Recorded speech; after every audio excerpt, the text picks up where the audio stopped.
Good evening, everyone. It's June 23rd, 2024. I'm Joshua Slocum, and I will be your host for the next hour of Disaffected. Don't forget, we're now streaming on X/Twitter, Sunday nights at 9 p.m. U.S. Eastern. Be sure to follow us at @DisaffectedPod. Let's get right into race relations for the week. You know, our national lie about anti-black, anti-color racism shows no signs of slowing down. If you have a drop of melanin in your skin, darker than mine, you occupy the top of the social privilege stack. Corporations will hire you even if you're objectively not qualified. You'll get special handouts from the government for being a black farmer, even though that's illegal.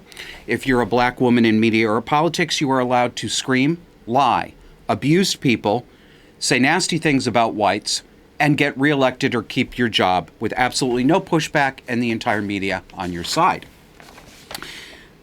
I've been puzzled about the kind of people that we're going to talk about in the first story here, thinking what motivates them. They have the culture on a platter before them, but it's not enough. Why do they feel they need to do this? This comes from The Blaze. Democrat who blamed GOP and Trump for Hindu-phobic messages has been arrested by Texas Rangers for alleged race hoax. That's right, we have another Jussie Smollett, as Dave Chappelle says.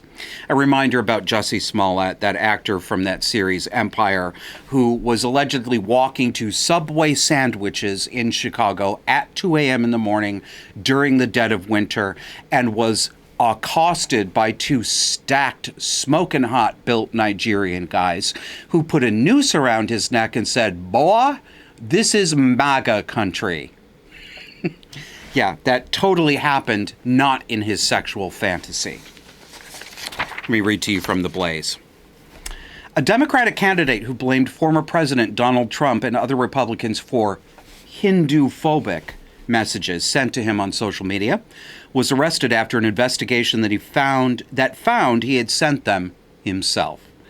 Taral Patel is a candidate for commissioner for Fort Bend County, but he is going viral for being implicated in an alleged impersonation racial hoax. Mr. Patel was quite bold about this, too. You can tell he believed that he'd never be caught, that he'd never face any consequences. He's right to believe that. He did get caught, but the chances were in his favor. The vast majority of these fake racism claims, I'm quite sure, are accepted and white people lose their jobs over them. We just don't hear about it. Here's Mr. Patel in Happy Days. He really stage managed the entire affair. Quote, "As your Democratic candidate for county commissioner, I am always open to criticism of my policy positions and stances on issues. However, when my Republican opponent supporters decide to hurl racist, anti-immigrant, Hindu-phobic, or otherwise disgusting insults at my family, faith community, colleagues, and me, that crosses a line." Next quote. "Fort Bend County's diversity has made us all stronger, and these hateful images are from a place of deep and misguided fear, incited by people like former President Donald Trump and today's extremist Republican Party fear that immigrants are, quote, taking their jobs and setting out to hurt our own communities." Well, lofty words, but then, oopsie daisy. Quote, "On Wednesday, Patel was arrested. The Democrat was booked on a third-degree felony charge of online impersonation and a misdemeanor charge of misrepresentation of identity for sending himself racist messages after an investigation by the Fort Bend District Attorney's Public Integrity Division and the Texas Rangers." And now Mr. Patel looks very different in his picture. You know, when they got you up against that institutional beige concrete wall, you're not going to have a smile on your face. When Democrats fill out their application form to become candidates, is there a checkbox that says, "I am able to fake my own victimhood"? Because there should be. Why do people do this?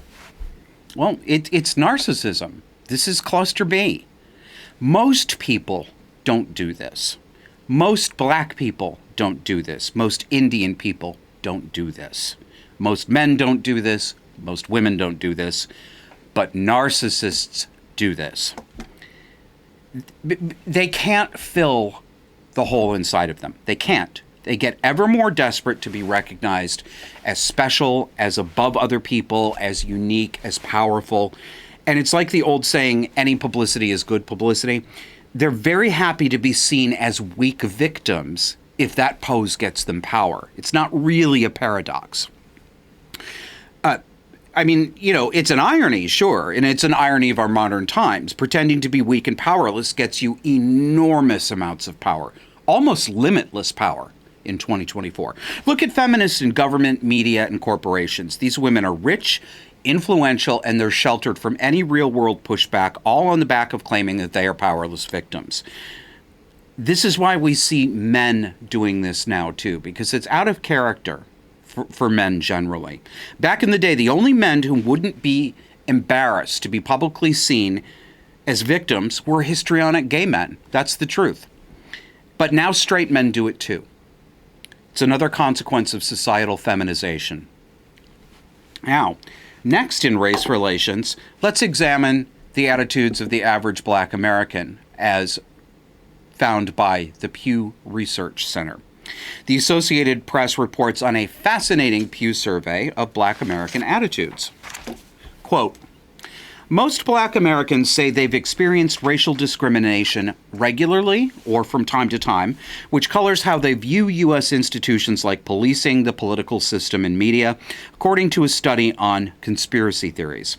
The study released Monday by the Pew Research Center examined the intersection of race and conspiratorial beliefs. It's the second installment in the research group series on how black Americans see success and failure. No. Most black Americans have not experienced racism regularly. I don't believe that claim. I don't really believe the claim of from time to time either, unless that means once every few years, like 5 or 6. You should know also that the Pew Research Center rewrote its press release and rewrote its report after they got pushback from liberal race-baiting groups.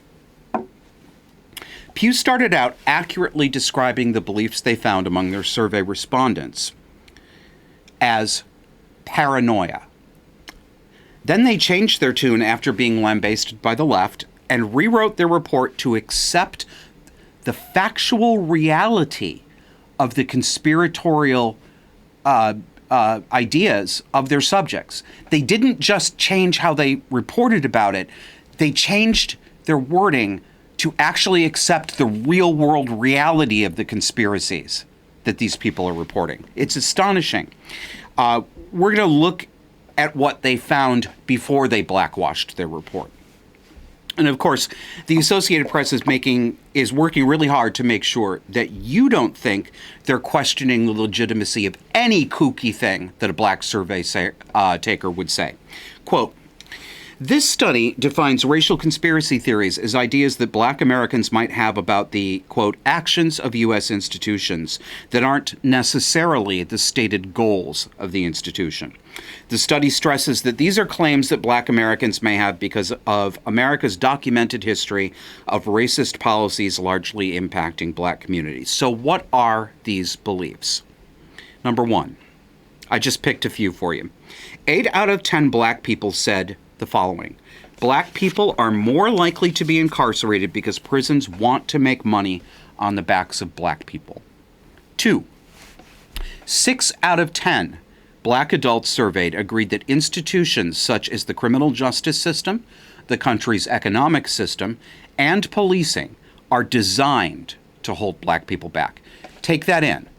They're not saying merely that these institutions hold black people back, but that their conscious intent for existing is to hold black people back. Quote, Those sentiments exist alongside a reality that black people were 32% of sentenced state and federal prisoners in 2022, even though they make up just 12% of the overall U.S. population. By comparison, white people were underrepresented among prisoners at 31%, while Hispanic people were slightly overrepresented at 23% of prisoners, according to the Bureau of Justice Statistics, end quote. Notice the elision and the lie that the Associated Press is telling. They say that black people are overrepresented in prison. No, they're not. They're not. They're proportionately represented, given the amount of crime they commit. That's a fact. Black people in America are convicted of more crimes because they commit more crimes. This is very simple. Vastly more crimes than white people, as a matter of fact, particularly violent crimes. Per capita, by ratio. Don't like it? Argue with the criminal justice statistics, including the FBI. And white people are not underrepresented in prison. In the converse, there are fewer white people in prison per capita because white people commit considerably fewer crimes per capita. But the Associated Press and our government wants to see your white self in prison, whether you deserve to be there or not, to be fair. Quote, many black Americans are familiar with narratives that suggest large corporations have unspoken motives behind their marketing practices. Indeed, 70% of black adults have heard, either a lot or little, the idea that big businesses market luxury items to black people to keep them in debt. About a quarter of black adults have not heard of this idea at all. That's right. It's not that black consumers want luxury goods and will buy them to show off bling before they will pay to fix their house. It's companies doing this to them. It's making them buy these things. No black people are ever greedy or materialistic, of course. It's the man who wants them in debt. And the worst part of this, and I learned about this on Matt Walsh's podcast, Pew lied. They rewrote their report. The original report stated that their survey respondents said companies market luxury goods in order to bankrupt black people, not put them in debt, bankrupt them. Yes. So Pew rewrote their report overnight and changed that to the phrase, keep them in debt. Take a look. Here's a screenshot. 2/3 of black adults believe big business marketing practices target black people today. I've underlined it for you to keep them in debt. Black America, you're going to get the racism you want. You're doing a goddamn good job of building it right now. Now, let's go to a general news roundup. We've got quite a selection for you this week. First, California. This comes from Politico. I'll read you a little from the front. A push by blue states to warn consumers that gas stoves release toxic fumes is the latest offensive in America's culture war over cooktops. I hate everything. State legislators in California, New York, and Illinois have pitched bills to tell shoppers that gas stoves, which are in some 40% of U.S. homes, put them, their children, and even their pets at risk of asthma, leukemia, and other illnesses. Children and now pets, and not just asthma, but leukemia. All from your stove. Quote, appliance manufacturers behind major household brands like Samsung and LG are pushing back, accusing proponents of demonizing fossil fuel for political gain and succeeding in weakening some of the warnings. It's a new skirmish in the fight over regulating gas stoves and efforts Republicans have cast as a symbol of Democratic overreach in addressing climate change. Because that's what it is. It's not that Republicans cast it that way. It's because it is that thing. But they say, nah, it's not. Quote, we're not banning gas stoves. I know I'm being unfair. Let me not give the voice just because I don't like this side. We're not banning gas stoves, says Assemblymember Gail Pellerin, a California Democrat who authored the state's warning label proposal. Quote, we're just basically requiring them to be labeled, warning people about how to best use them with good ventilation. Lying Democrat woman, sorry for the redundancy. The cluster B connector here is the saviorism, the savior stance. This is a subtype of narcissism that some people call communal narcissism. The practitioners get a huge ego boost by positioning themselves as the maternal saviors of all children. And everyone is a child to them. Grown-ups are children to them. It's the way modern women try to be the Virgin Mary. I can't believe it, but we seem to have found a sensible Democrat in this whole story. Quote, even some Democrats have reservations. Senator Sean Ryan, a Democrat from the Buffalo area, called New York's labeling proposal ridiculous and said he's concerned it plays into, quote, gas stove hysteria. Oh, misogyny. Ryan said there's not enough evidence about the purported health risks of gas stoves and that if they are dangerous, there should be a program to do something rather than just attach a label. If the concern is carbon emissions, he said, other appliances like furnaces and hot water heaters use far more energy. Yeah, he's right. It'll go through, though. These things are going to go through. The Democrats get everything they want when it comes to this stuff. Maybe we'll turn it back later, but you bet your bippy they're going to get their way. They always do. Now, what's up with a number of female public school teachers lately who are getting caught with their hands down boys' pants? Because we're seeing a lot of it. This came from Colin Rugg on Twitter. He says, new, 2 female teachers forced to resign after allegedly trying to set up a foursome with one of their students. Good God almighty, they can't even do... It's got to be 4 of them. Teachers Alexia Salderas and Jennifer Larson allegedly tried seducing one of their male students at Joseph Craig High School in Wisconsin. The women admitted to Snapchatting the student and sending flirtatious messages and inappropriate photos. Next, during a school trip from April 7 to April 9, the women said they wanted to, quote, have fun with him, and asked if they could get another student to join. Salderas sent the student photos on the 9th of herself, and they made plans to meet up. The situation became public a couple of days later when Larson told on Salderas for letting the student drive a district van around the parking lot where they allegedly kissed. The women were placed on leave and resigned about 10 days later. The Janesville Police Department is currently investigating. Well, here are the teachers in question, number 1 here, and number 2. But it's no big deal, right? Especially since one of them was really hot. Lucky boys, right? We're never going to know the rate of female on boy molestation by teachers or by any other women because we will not be allowed to know. Any stats, what stats there are, will be underreported, and then they'll be cooked before public presentation. But I know what I see, and I'm confident that this is in fact increasing. It's not just that we're hearing about it more because people are more interested. I think it's increasing. Why? Well, because predators and disordered people preferentially pick professions where they have easy access to victims and where they appear to be caretakers. This is so simple. It's the same reason why pedophiles join up with the priesthood. This is not hard to understand, right? Today, there's no better place for a predatory woman than teaching in public schools. We should expect this. I mean, personality disordered women are everywhere in public school teaching. You can't turn on the television or open social media without seeing it.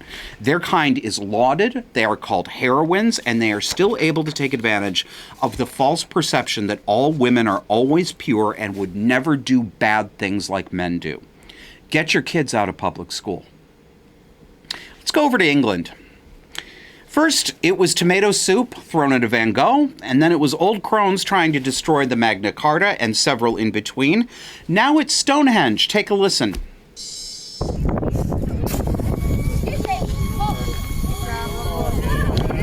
For those of you on audio, a bunch of young people are running up to Stonehenge, and they have what appear to be smoke canisters. They're putting out orange smoky paint all over Stonehenge.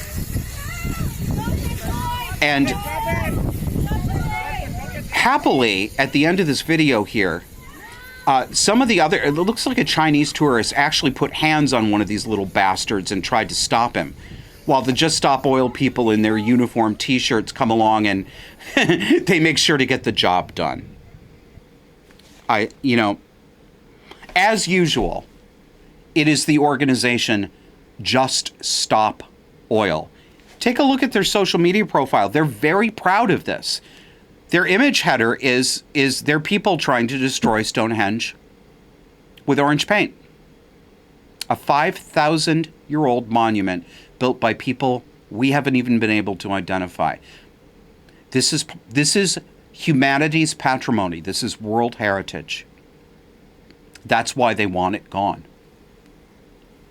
Look what they say in their social media profile.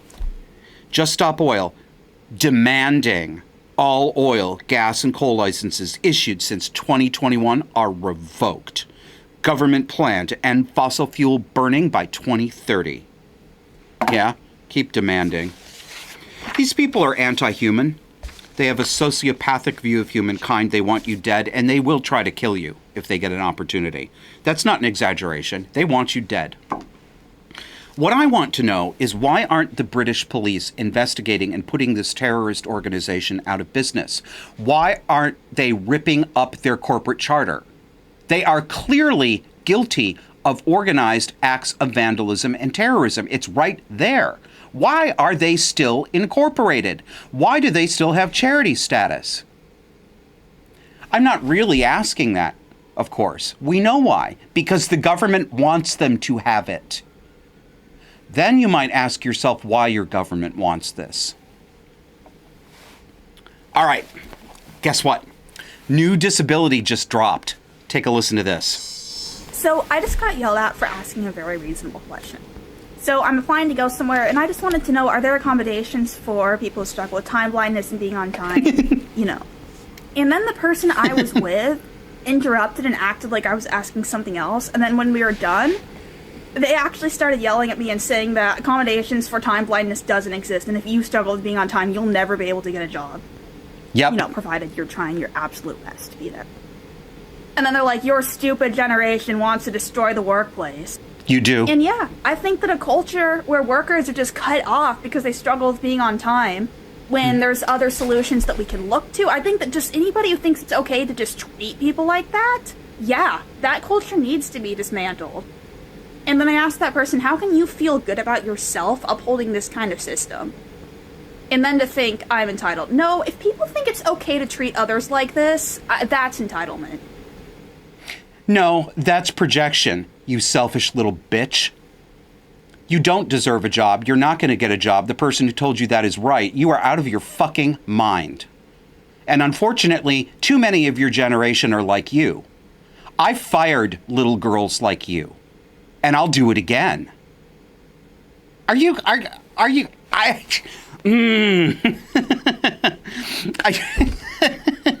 See, I got hot under the collar, but when I started, I was laughing. Time blindness, a new disability called time blindness. Because you can't get anywhere on. Are you kidding me? All right. In aviation news, the pilots union has gone woke. According to Rebel News, the world's largest pilot union goes woke and tells pilots to stop using terms like cockpit. The ALPA is encouraging inclusive language and discouraging use of terms such as cockpit, airmen, and manpower. You want to know how stupid this is? And it was the United States who did this. I know this because I'm an amateur aviation junkie. I watch all the technical videos, and the disasters are my favorite.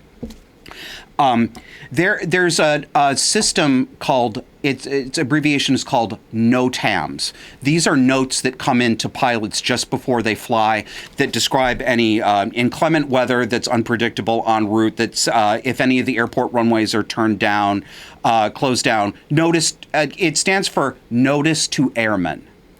Well, about 2 or 3 years ago, the United States decided that was misogynist, so they changed it to Notice to Air Missions. But the U.S. is the only country that actually abides by that. So the air traffic people in the other place have to do the /, NOTAM /air mission.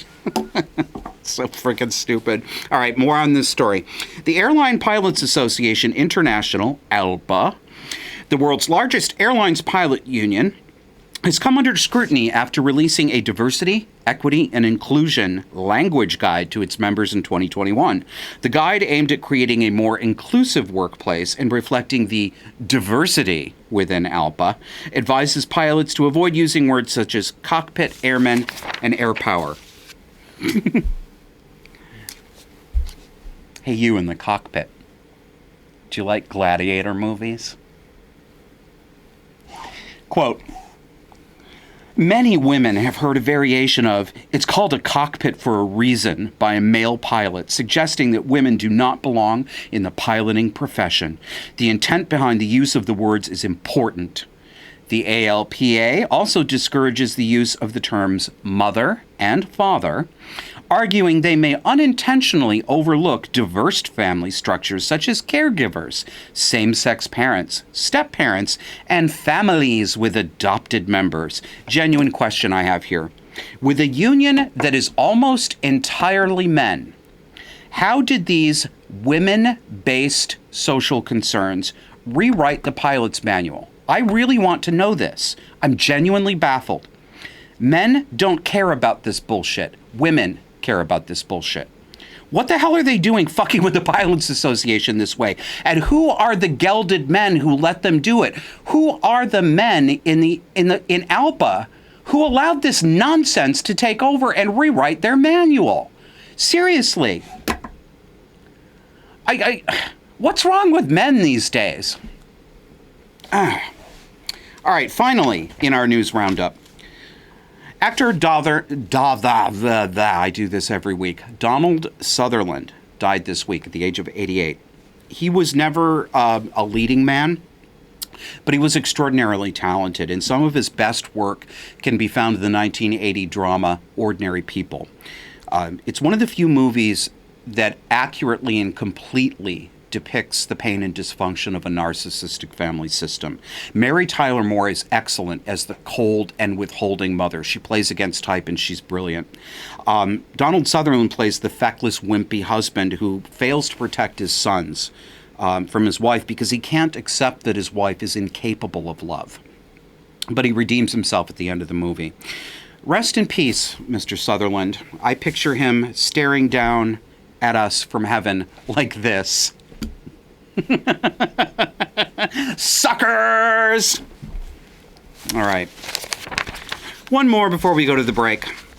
I want to talk about young people again. I had a few encounters with the socially zombified youth generation this week, so I decided to write about it on Substack. This is an adaptation. If you haven't become a subscriber and a reader to our Substack, I hope you will after I read you a bit from this week's weekly bric-a-brac. It's a subscriber-only roundup of bits and pieces from my mind that end up on the cutting room floor until I resurrect them and recycle them here. So, the young have lost many of the most basic living skills, including the ability to make a mental map of their own actual neighborhoods, all because of phones. I was a pizza delivery boy decades before GPS came along, well before cell phones came along. And, you know, people have been delivering packages by automobile for at least 100 years before I was doing this work. Oh my God, how did they do it? How did they do it without GPS? Well, by driving around the city and developing a memory of the city that you live in and work in and drive around in every day. You know, that thing that human brains do? That's how. Cab drivers did it too. Can you imagine? This isn't weird or hard. It's the normal, everyday course of human experience for all of our existence until about 15 or 20 years ago. It's that recent. And if anyone out there is actually seriously asking this question, how did cab drivers do it? How did pizza delivery people do it? Then I say to them, think about it. Engage your brain. Walk through it. How do you think they did it? You can figure this out. Remember that maps, they're a thing too. I drove the first 20 years of my life with no GPS, no Waze, no Google Maps, and to states around the country that I'd never been to before. I mean, for goodness sake, you think that's hard? Seafaring people, sailing ships from the Renaissance onward at least, navigated the globe, with nothing but a sextant and a clock. I think you can find your way to CVS. And then, of course, there's a question, you know, how did anyone ever manage not to get lost? Kids must have been in danger before cell phones. Well, this is how we did it. This is how families, groups of friends did it very recently, within living memory, not ancient history, before cell phones and constant texting. You had a group, you were going out, you wanted to meet up later. Step one, everyone had memorized everyone's phone number. Yes, and so can you if you try. We all had at least 20 phone numbers on instant recall, memorized. Easy. You practice it every day, you dial that number manually every day, you will remember it. This is what humans do. Next, you kept a quarter on you for a payphone if you got stuck at a school event, needed to call mom, or you couldn't get home from work. And if there weren't any payphones around, you knocked on someone's door or you went to a corner store and asked to use the phone. And almost every single homeowner and every single storekeeper would let you use the phone. This was considered perfectly normal civility, everyday manners. Most people, families with kids and other kinds of groups, had agreed upon routines first. If you get separated, you met up at the appointed hour at such and such at the library, or at the corner store, or at a restaurant. This is just where you figured it out. You go to the mall. If you get lost, go to the security kiosk in the middle of the mall and tell them your dad needs to come get you. You had an agreed upon meeting time. And if you got held up somewhere, or if you needed to reach your parents, you called the restaurant where they were at, and you said, "This is Josh, is my mom there? Her name is blah, blah, blah, blah, blah." And almost every time the proprietor would either bring the phone to the table in the restaurant or would go get your mom and bring her back to use the phone. This happened all the time. All normal. So, if we want to stop handicapping the young with tech and coddling, we've got to stop doing it. But particularly, mothers have to be confronted about this in some way. Mothers are the vector for this excessive protection of their brood chicks, and they're highly susceptible to peer pressure and to trends in child rearing and child safety. It's a modern exaggeration of the natural and normal maternal instinct that we want, but it's been hijacked. And it needs masculine pushback. It needs fatherly pushback. Husbands who help their wives keep this in check. That's what a marriage is supposed to be. She reminds him of the need for emotion, diplomacy, and warmth with the children, and he reminds her of the need to stop kissing every single boo-boo. It's a partnership. I don't know how best this can be done, but it's going to have to be a cooperative effort between moms and dads.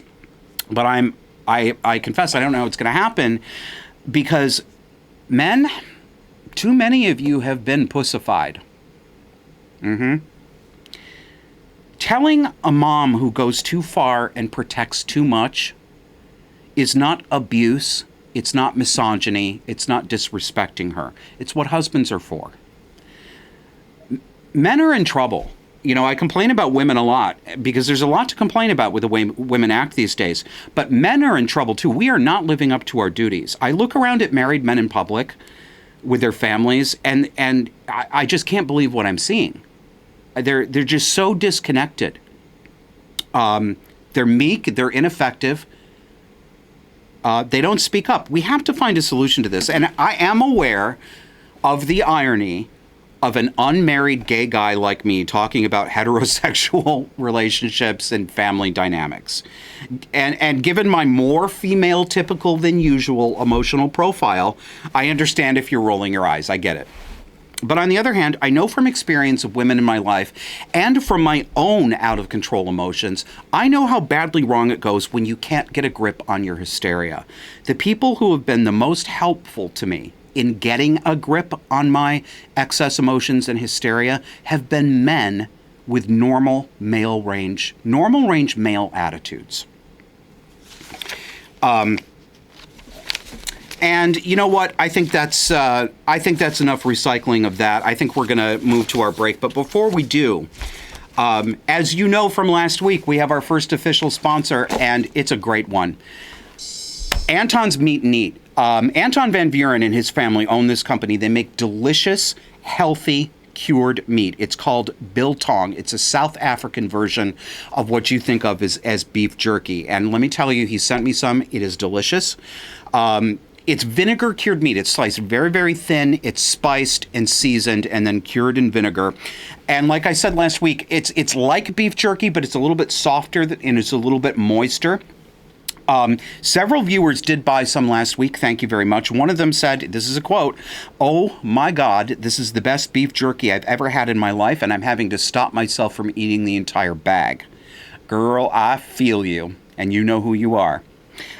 You can order online at landofbiltong.com. That's landofbiltong.com. And you can choose from one of two promo codes. Use promo code JOSH and you'll get free shipping.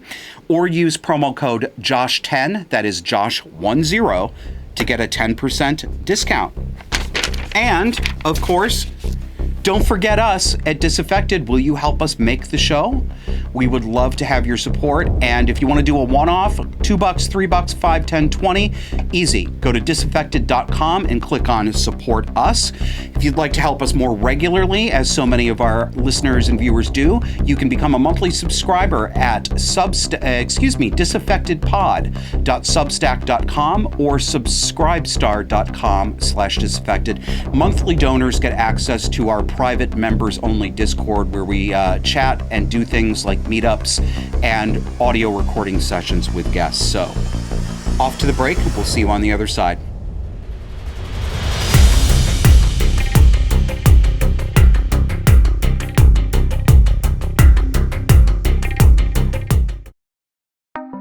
Disaffected is now streaming on X. Come with us each Sunday and dare to notice reality. You can find us on X at DisaffectedPod.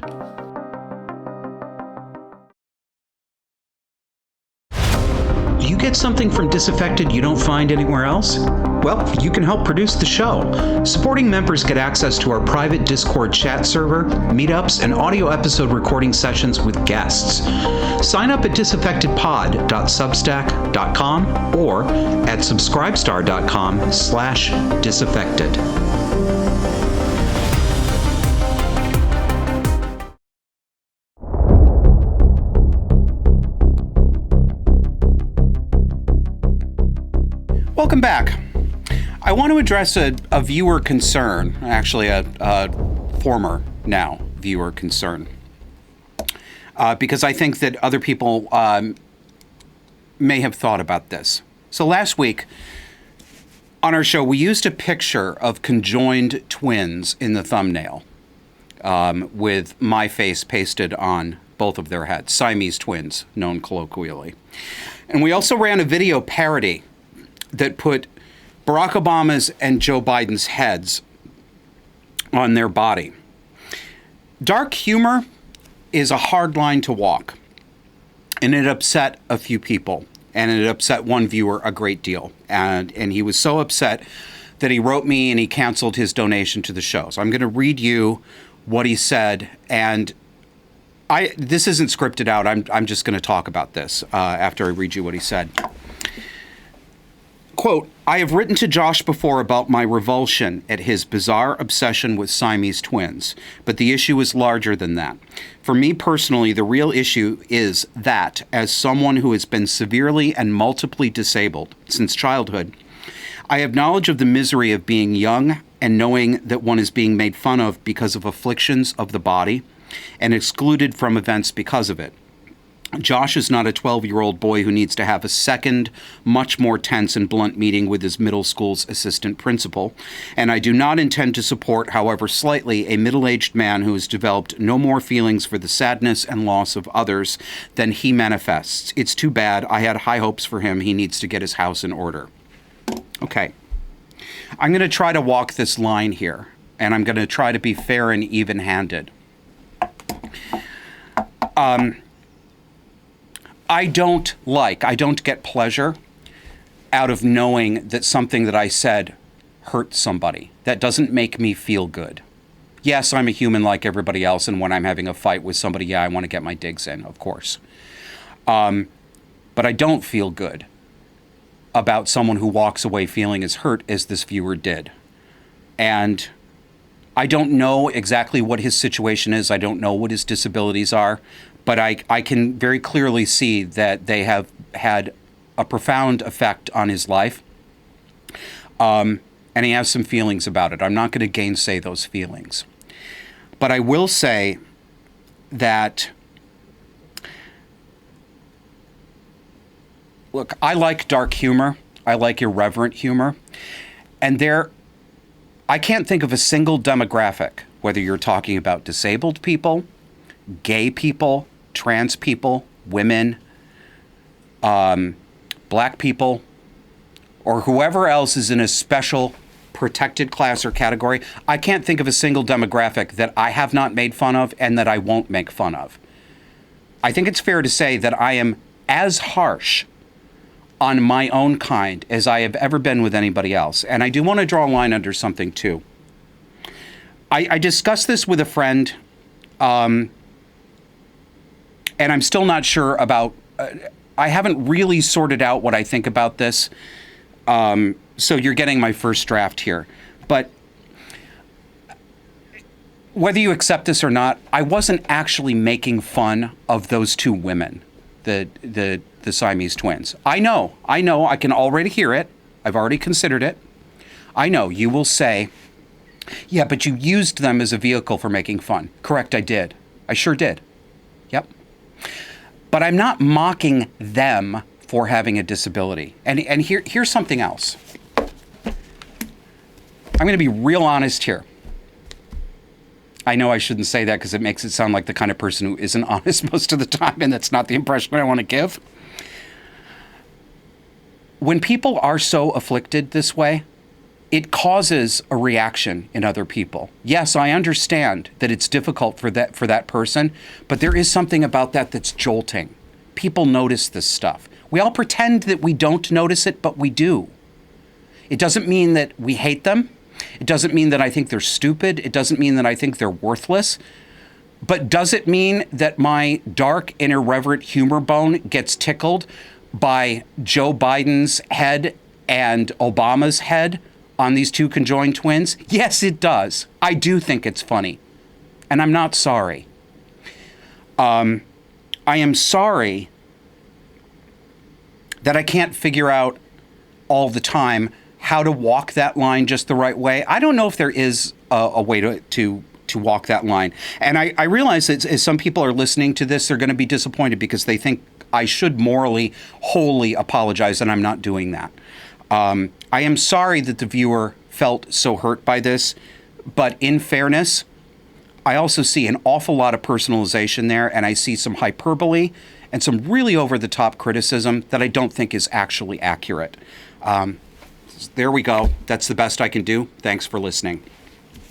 All right, this week in Mommy Politics, we've got a special double feature for you from the governor of New York. Now, you may recall Kathy Hochul from her days wearing a very pretty vaccinated necklace as she exhorted the crowd to be her angels on God's side by doing the right thing and getting vaccinated. Yeah, I've said the phrases devouring mother and wicked queen multiple times on the show, but Hochul is the ne plus ultra example of this phenotype. Take it away, Kathy. Today, we save our children. The bill is signed. We have heard their cries for help, reminding us as adults that we have a moral responsibility to protect young New Yorkers from harm and from addictive forces. We said we would take up this cause and that we would win, and that's what we did here today. We can protect our kids. We can tell the companies that you are not allowed to do this. You don't have a right to do this. That parents should have say over their children's lives and their health, not you. When it comes to protecting our kids, as New York's first mom governor, okay, this is where you hit me. I'll take on a fight for our kids any day of the week. New York's first mom governor. Oh, that's what we needed. Lady, you weren't even elected. You got appointed because a man got taken down and you got slotted into the position. Don't get above your station. You know, notice that she won't even hold parents accountable for letting their kids use social media. This is what the Democrats always do. We're going to protect them from those bad corporations. They can't do this to our kids. Nobody holds parents accountable. This is a parent's problem. The primary responsibility is on mom and dad. You give your kids a smartphone, you did it. You allow them to just browse on social media and make a profile. Mom and dad are at fault, not Facebook. The family. But of course, personal responsibility isn't part of the American concept anymore, is it? Now, do you remember how Governor Kathy Hochul harangued everybody to get vaccinated, to wear masks? Let's check in with her on that issue today. See individuals on a subway being terrorized by individuals in masks. It's a cause for great concern. We have images of people with masks that almost cover up their entire face. It's impossible to find these perpetrators. Mayor Adams is supporting the governor's possible ban, calling people who wear masks to harass subway riders and commit crimes cowards. In our transit system, people have hid under the guise of wearing a mask for COVID to commit criminal acts and vile acts. And I think now is the time to go back to the way it was pre-COVID, where you should not be able to wear a mask at protests and our subway systems and other places. Do you remember when politicians had enunciation, diction, and elocution? People who have hid behind masks. Stop it. Stop trying to be down with the crew. Honestly. You assholes, all of you. You created this. How dare you people who forced people to wear face diapers, and now you want to complain about the consequences that we all told you about while it was happening. You, Adams, you, Hochul, all of you across the country, you fucking Democrats, you normalized wearing masks in public. You changed the social culture. And now you're acting like, oh, I couldn't have imagined that this would happen. Piss off. All of you, piss right off. But this week's award for mommy politics has to go to this Canadian politician for the most effective and dire use of mommy tone I have heard in years. But I would also like to ask Canada's 1%. In fact, Canada's 0.13% to consider this. What kind of a Canada do you want to live in? Do you want to live in a country where kids go to school hungry? Do you want to live in a country where a teenage girl gets pregnant just because she doesn't have the money to buy birth control? Do you want to live in a country where the only young Canadians who can buy their own homes are those with parents who can help with the down payment? Do you want to live in a country where we make the investments we need in healthcare, in housing, in old age pensions, but we lack the political will to pay for them and choose instead to pass a ballooning debt onto our children? Do you want to live in a country where those at the very top live lives of luxury? Like you? But must do so in gated communities, behind ever higher fences, using private health care and airplanes, because the public sphere is so degraded and the wrath of the vast majority of their less privileged compatriots burns so hot. Every Canadian across our great country needs to ask themselves these same questions, because the stakes could not be higher. Oh, they all need to ask themselves these same questions.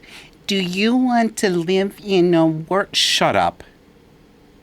Shut up. You know, there was a time when women who wanted to get into politics understood that in order to be taken seriously, they had to drop the kindergarten teacher affect. Do you know that Margaret Thatcher took lessons in elocution and deepening her voice to talk more like a man and less like a mommy? And it worked, didn't it? Go look up a clip of Margaret Thatcher. Look at that poised, brilliant, supremely self-confident woman. That is a politician to reckon with. This is an insult. Do you want girls to get pregnant just because they couldn't afford birth control? Well, you know, a little baby aspirin that you hold behind your knees is so cheap I couldn't even price it for you. Do you see this? Just because she couldn't afford birth control. Not even a hint of just because she didn't think not to have unprotected sex or to abstain from having sex. Oh, God forbid. That's probably misogyny, isn't it? You know, let's talk more about babies and reproduction. We, societally, do not value children. We don't put their needs first. We cater to adult narcissistic desires at the expense of children. We see this in the psychological abuse to which we subject them at school every day. We see it in the parental neglect that allows kids to hang out with pedophiles online so that mom and dad can justify their own phone addictions. But little is worse than surrogacy. It's the buying and selling of children.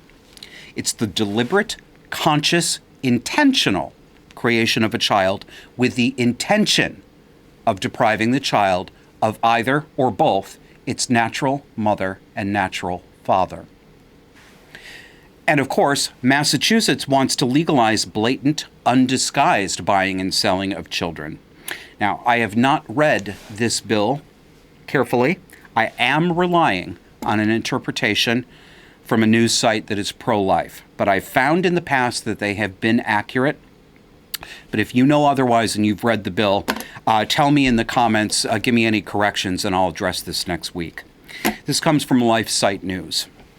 The Massachusetts House of Representatives just voted unanimously to pass a monstrous bill that would ostensibly allow women to sell their unborn children to the highest bidder.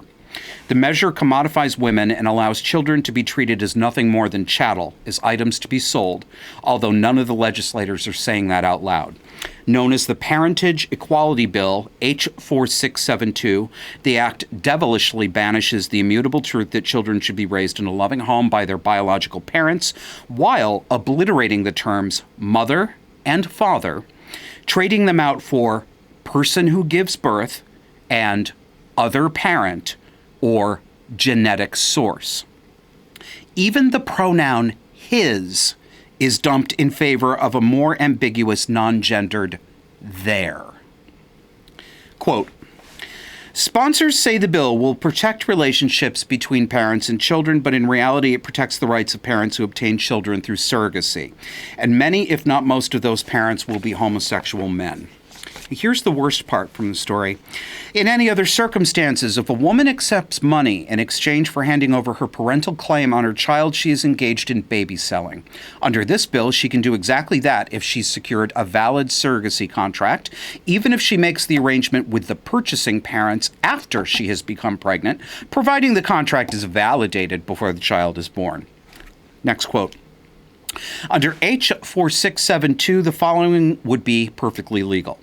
A woman undergoes the physical and mental health screenings required to become a surrogate, becomes pregnant via sperm from a sperm bank, and then posts to a surrogacy forum or a social media group that she is not only available as a surrogate, but already pregnant. Next quote.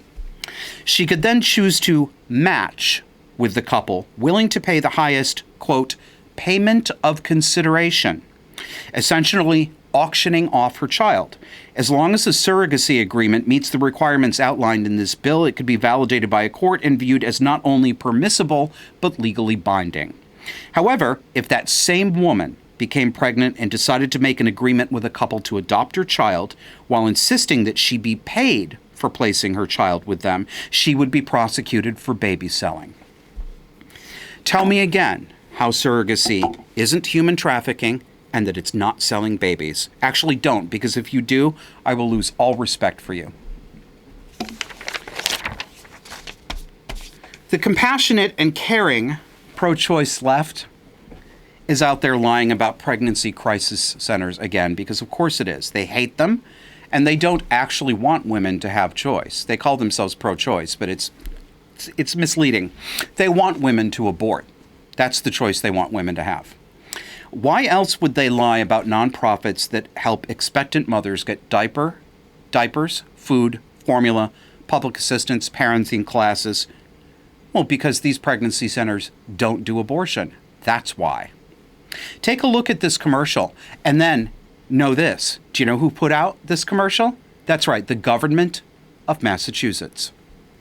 Whether you need pregnancy care or abortion care, avoid anti-abortion centers. They may look like medical clinics, but can put your health at risk. They mislead you about your options if you're pregnant. And they don't offer abortion care. Learn more and find care you can trust. Learn more at mass.gov/gettrustedcare. Mass.gov, and they don't offer abortion care. What is this sexy vocal fry the voiceover person is using? Abortion care. I hate that.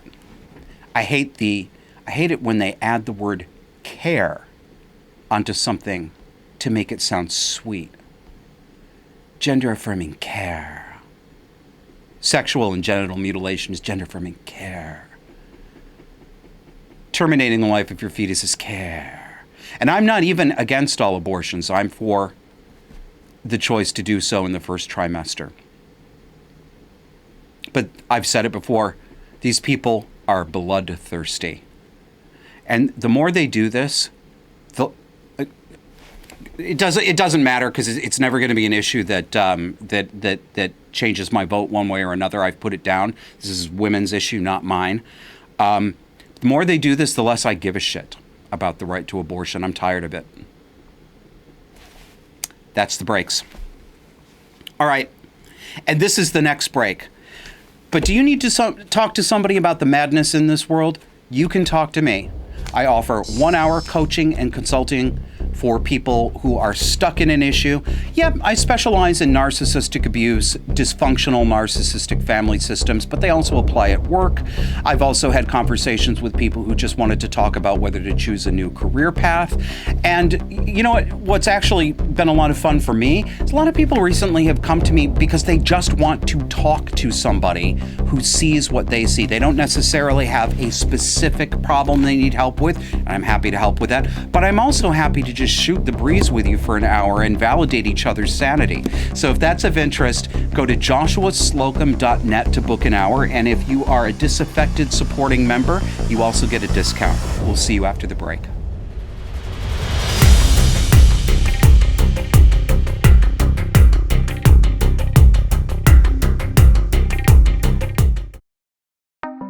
Disaffected is now streaming on X. Come with us each Sunday and dare to notice reality. You can find us on X at DisaffectedPod.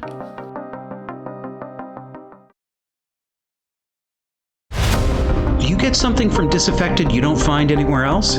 Well, you can help produce the show. Supporting members get access to our private Discord chat server, meetups, and audio episode recording sessions with guests. Sign up at disaffectedpod.substack.com or at subscribestar.com/disaffected.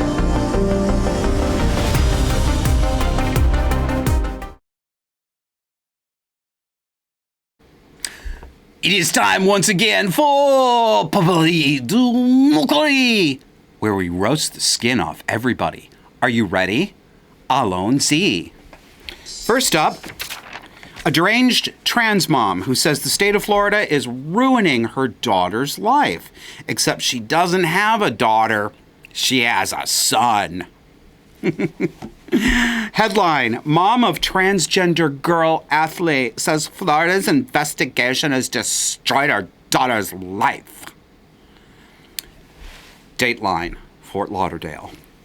A Florida public school employee who faces firing because she allowed her transgender daughter to play girls' high school volleyball assailed those who outed her child, saying Tuesday that the ensuing investigation destroyed the girl's life. I'm going to break in here. Nobody outed your son, madam. Nobody thinks your son's a girl. Stop lying. You can't stop lying, though, can you? Your entire life is a lie. Back to it. Jessica Norton said her daughter, who is her son, was thriving at Monarch High School in Slay Queen in suburban Fort Lauderdale before an anonymous tipster notified a Broward County School Board member in November that the 16-year-old was playing on the girls' varsity volleyball team in apparent violation of state law. The 2021 Fairness in Women's Sports Act bars students who were born male from participating in girls' sports. Stop it, AP. Born male, still male. No such thing as a sex change. Transgender isn't real. It is a mental delusion. Are you ready to hear Mom, though, play the histrionica? I know you are. Quote, "They destroyed her high school career and her lifelong memories," Norton said. "I saw the light in my daughter's eyes gleam with future plans of organizing and attending prom, participating in and leading senior class traditions, speaking at graduation and going off to college with the confidence and joy that any student like her would after a successful and encouraging high school experience. And 203 days ago, I watched as that life was extinguished."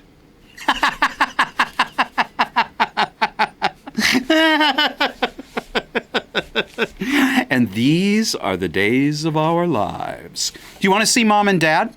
Kevin, put them on the screen.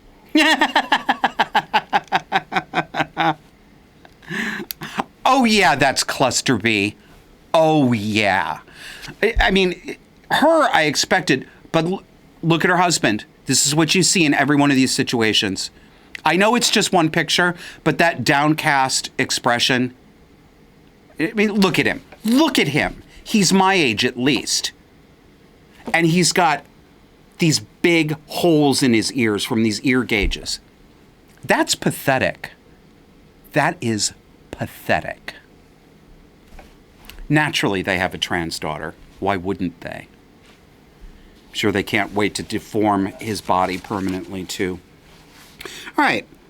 Biden freeze of the week. Thank you, Kevin, for getting that in there. Last week, we took you through 3 or 4 videos of President Joe Biden being lost in dementia at the G7 meeting after a press briefing and more.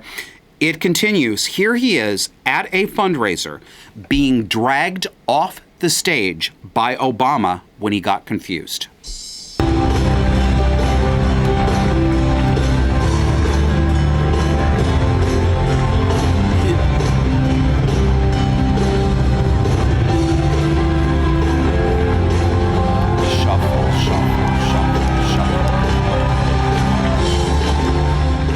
Okay.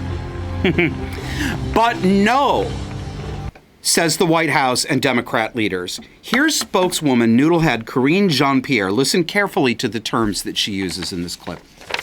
Ironically, several recent deepfakes actually attack the president for thanking troops. For thanking troops. That is what they're attacking the president for. Both in Normandy, this happened, and again in Italy. And I think that it tells you everything that we need to know about how desperate Republicans are here.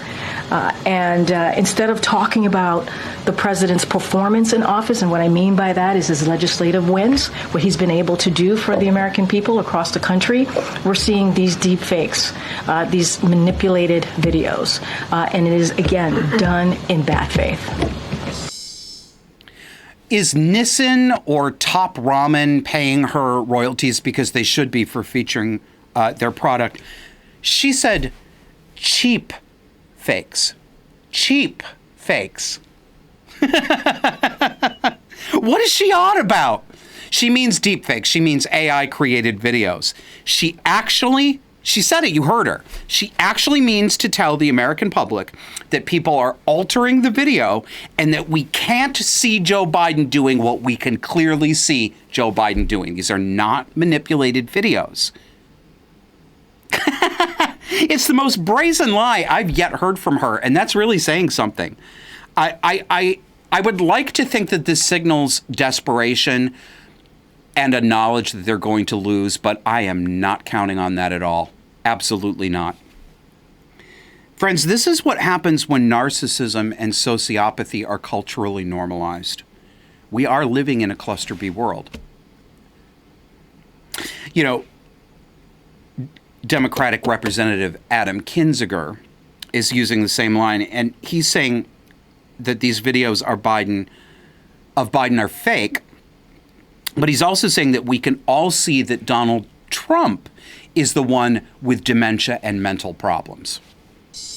Yeah, I mean, look, his brain is broken. The difference is he does it more energetically. And, you know, and I think it's completely an unfair comparison. But right now, you know, Joe Biden looks a lot more low energy than Donald Trump. And that's Donald Trump's advantage. But these videos, I mean, they're blatant lies. And it used to be, Jim, back in the day, it would be kind of the dark corners of the internet that would put out these fake videos. And then responsible people like members of Congress and the Senate or the RNC would say, no, we're not going to do that. They're the ones pushing this now. This whole Joe Biden wandering at Normandy, all you had to do was pan out and see that he was talking. He's doing exactly what I would have done as a military guy, which is go over and talk to them and not the other state leaders. You know, him at the fundraiser, if you actually zoom in on his face, he's very mobile. He's motioning. He's smiling at people. He's not frozen. But we're going to see this for the next 5 months. So people, just guard yourself when you see those videos. Wait to make a judgment until you see the full video in context. The full context is very important. All right, Adam Kinzinger, thanks a lot for joining us. How are these fake videos? That's what you said, Adam. How are they fake? No, he wasn't going over to talk to some other people. Viewers, if you haven't caught this, if you didn't see last week's show, you can. Please do check behind me. Go watch him at the G7. You can clearly see that he turns his back and stares out into the distance in the field, just standing there like this. Giorgia Meloni, the Prime Minister of Italy, she was very smooth about it, but she had to duck in there and take him by the arm, and then everyone else pretended they were going to be walking that way because he was not there. That really is true. Oh my God. I swear. All right. I was going to say this was bad advertising or feckless advertising, but I think I was wrong. I want you to take a look at this ad from the from the company Everyman Jack, which is apparently about men's grooming. This is their Twitter. Pride is a time to celebrate with the LGBTQI+ community and continue to push for a world filled with equality, freedom, justice, and inclusivity. Heart emoji. And it says, groom with pride. I thought it was stupidity. It's not. It's Duper's delight. They mean it. And they love it that they're getting away with it. Love it. Now, staying with things fashion, let's roll out a clip of this week in World War III fashion news. You guys, this is what I'm going to wear on the battlefield when I get drafted for World War III. So you guys, these are so World War III vibes, and they are just some camo dickies. I think these are going to look so cute when I'm running through the trenches on the battlefield. So the next thing I'm going to change into is this Nike t-shirt, and it's the perfect camo green color, especially for the battlefield. And it does have the Nike logo on it, so I think it's going to give me like extra strength and power, because Nike is like so like running and like powerful. Like I feel like it's very sports vibe, so I feel like the Nike logo is definitely going to give me some like extra superpower strength. So let's put this on. Okay, I have my t-shirt on, and I feel like this is giving such World War III vibes already. So when I'm barrel rolling through the barbed wire in the trenches on the battlefield... Oh, bitch, like you got a barrel roll. And I think these Jordan knickers are gonna look so cute. No, you're not. For my war fit. OMG, you guys, these are so cute. No, they're not. So next I really want a good fragrance, because the enemies just might want to, like, I don't know, spare me or something, if I smell good. So I'm going to be wearing this Mugler Aura perfume, and I'm going to drench myself in this, because it smells so good. So I definitely want to wear a little makeup on the battlefield just to add that, like, extra cuteness. So I'm going to go in with this green eyeshadow, and I'm going to do, like, a green liner. Okay. Okay, you guys, so I finished my battlefield eyeliner, and I think it came out so good. Powder. It's giving me very, like, utopian Hunger Games vibes, Capital vibes. And lastly, to pair my battlefield look, I'm gonna bring this green bag to store my weapons. So all my weapons are gonna go in here, and so when someone tries me on the World War III battlefield, I will pull it out and I will attack. But yeah, you guys, what would you guys wear on the battlefield in World War III?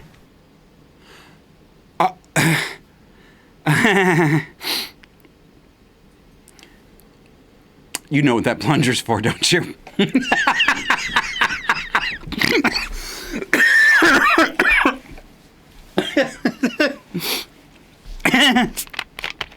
You know, I could see myself, you know, at maybe 22 years old, making that as a joke in my filmmaking class. But he means it. He thinks if he puts on enough cologne, they gonna spare him. Oh, that was good. All right, what do we have next? Give me more mockery. Yeah, this one's good. So, you're gonna believe this.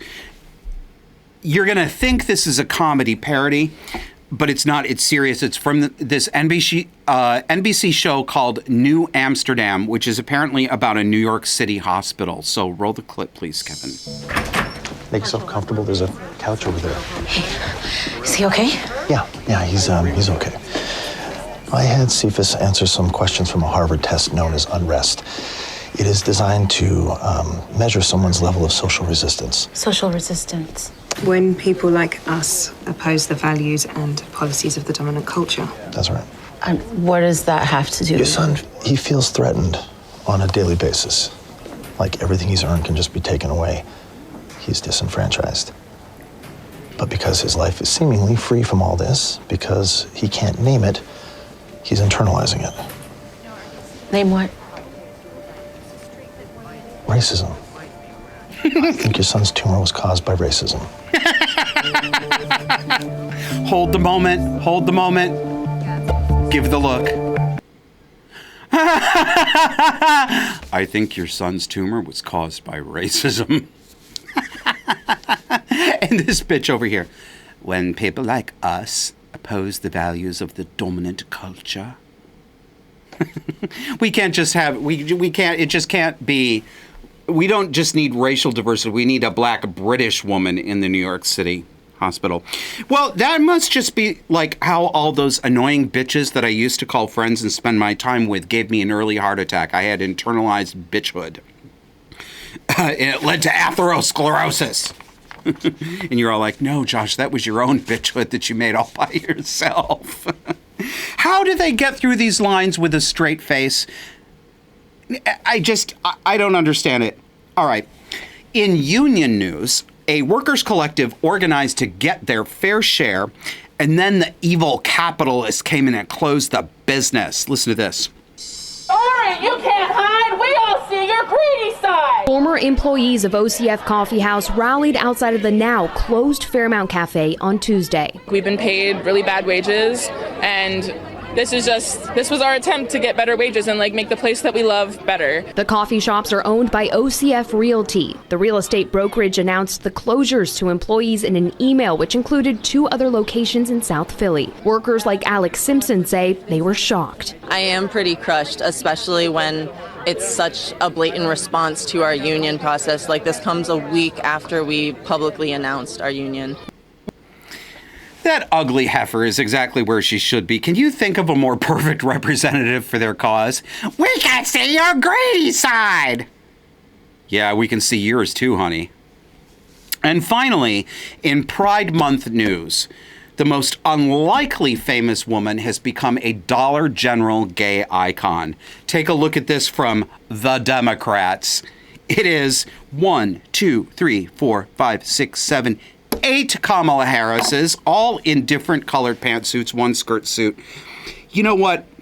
And it says, stepping out with pride. You can step right back into the closet. Thank you.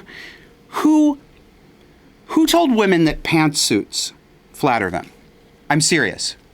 Who told women that pantsuits were a good look? They're god-awful.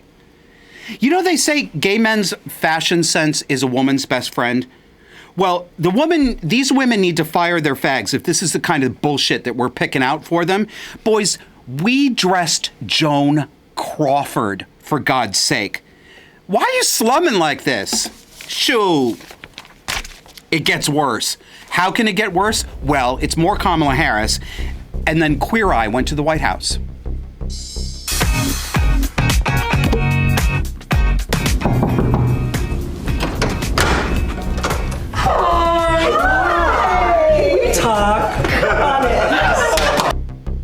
Ugh.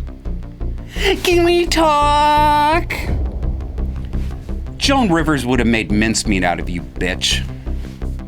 That's the show. That's all we got this week. Don't forget, we are also now streaming on X/Twitter, Sunday nights at 9 p.m. Follow @DisaffectedPod and pick up some Anton's delicious biltong and tell him I sent you. See you next week, everybody.